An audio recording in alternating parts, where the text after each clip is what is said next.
பெத்தானியா கிராமத்தில் இயேசுவின் நெருங்கிய நண்பர்களான மார்த்தா, மரியா மற்றும் அவர்களின் சகோதரன் லாசரு வாழ்ந்தார்கள்.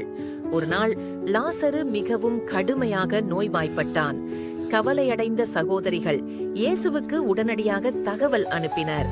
உங்களுக்கு பிரியமான லாசரு மிகவும் பலவீனமாக இருக்கிறான், சீக்கிரம் வாருங்கள் என்ற செய்தி அனுப்பப்பட்டது. இயேசுவுக்கு இந்த செய்தி கிடைத்தது. ஆனாலும் அவர் இருந்த இடத்திலேயே 2 நாட்கள் தங்கினார். இயேசு இந்த நோய் மரணத்திற்காக அல்ல, தேவனுடைய மகிமையை காட்டுவதற்காகவே வந்தது என்று அறிந்திருந்தார். 2 நாட்களுக்கு பிறகு இயேசு பெத்தானியாவை அடைந்த போது லாசரு மரித்து போய் 4 நாட்கள் ஆகிவிட்டன. அவர் ஏற்கனவே கல்லறையில் அடக்கம் செய்யப்பட்டிருந்தார். இயேசு வருகிறார் என்று கேள்விப்பட்ட மார்த்தா ஓடிச் சென்று அவரை சந்தித்தாள். மார்த்தா அழுதபடி, ஆண்டவரே, நீர் இங்கே இருந்திருந்தால் என் சகோதரன் மரித்திருக்க மாட்டான் என்றாள். இயேசு அவளிடம், நானே உயிர்த்தெழுதலும் ஜீவனுமாயிருக்கிறேன். என்னை விசுவாசிக்கிறவன் மரித்தாலும் பிழைப்பான். இதை நீ விசுவாசிக்கிறாயா என்று கேட்டார். மார்த்தா, ஆம் ஆண்டவரே, நீர் தேவனுடைய குமாரன் என்று விசுவாசிக்கிறேன் என்று உறுதியாக கூறினாள். இயேசு கல்லறையை நோக்கிச் சென்றார்.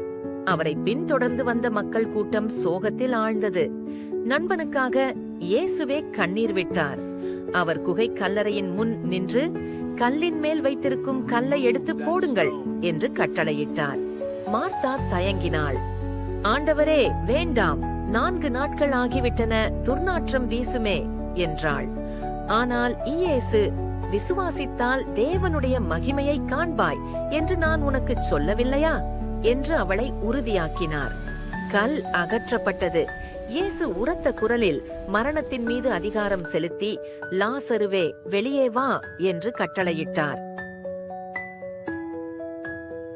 அந்த சக்தி வாய்ந்த கட்டளை ஒலித்த மறுகணம் அங்கிருந்த அனைவரும் மூச்சு திணறினார்கள். துணிகளால் கட்டப்பட்ட கைகளும் கால்களும் அசைய லாசரு மெதுவாக கல்லறையிலிருந்து எழுந்து வெளியே வந்தான். மரணம் தோற்கடிக்கப்பட்டது. ஆச்சரியத்தால் வாய் பிளந்து நின்ற கூட்டத்தை நோக்கி இயேசு அவன் கட்டுகளை அவிழ்த்து அவனை போக விடுங்கள் என்றார். மார்த்தாவும் மரியாவும் மற்றும் அங்கிருந்த அனைவரும் மிகுந்த மகிழ்ச்சியுடனும் விசுவாசத்துடனும் தேவனை துதித்தார்கள். இயேசு கிறிஸ்து மரணத்தின் மீதும் ஜீவனின் மீதும் நித்திய அதிகாரம் கொண்டவர் என்பதை இந்த அற்புதம் நிரூபித்தது.